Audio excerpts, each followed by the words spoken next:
trouxe vários ofícios, vários documentos, vários gabinetes em Brasília, nessa viagem da gente. Até na oportunidade, semana que vem, eu quero fazer questão de ler esses documentos que nós protocolamos. E ficou encaminhado lá, através da deputada Maria Halpe, que eu vou procurá-la, e o senador Halpe, que as emendas, os recursos que eles vão predestinar para a Pimenta Bueno, para o estado de Rondônia, eles vão somente no mês de março é que eles irão sentar e predestinar esses recursos. Então, com certeza, fomos muito bem recebidos mais uma vez pela deputada Maria Halpe, mais uma vez recebido muito bem pelo senador Halpe, que recebe a gente lá com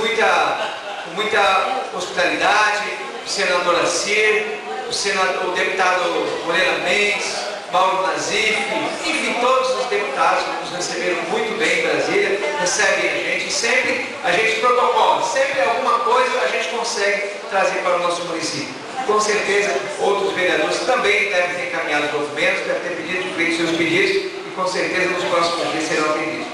Eu quero dizer aqui a respeito das indicações, que hoje foram lidas 22 indicações, né? E várias indicações, todas as indicações, como disse anteriormente, no momento da leitura das indicações, que as indicações são, nós lemos aqui, a gente reivindica aqui, a gente pede aqui o que a comunidade quer, o que a comunidade precisa. É a reforma e a ampliação da escola Orlando Bueno, é a construção do muro da escola Marechal Cordeiro de Faria, é às vezes até um simples quebra-mola, que às vezes nas imediações de uma escola, no portão de uma escola, mas que às vezes tem pessoas que às vezes não dão importância para tal pedido, mas a gente só dá, às vezes tem pessoas que não dão importância, mas só vão ver da importância de pedir um quebra-mola ou qualquer coisa dessa natureza, quando acidenta alguém, quando machuca alguém ou até tira a vida de alguém. Então, foram inúmeras indicações feitas por minha pessoa, feitas por todos os vereadores dessa casa, que com certeza, se for atendida essas indicações, está atendendo o pedido não dele, não do vereador Bozo, não do vereador Vicente, vereador Adão, vereador Regis, vereador Cleiton Roque, vereador Gé Mendonça, vereadora Maria Parra, vereadora Analise, enfim, está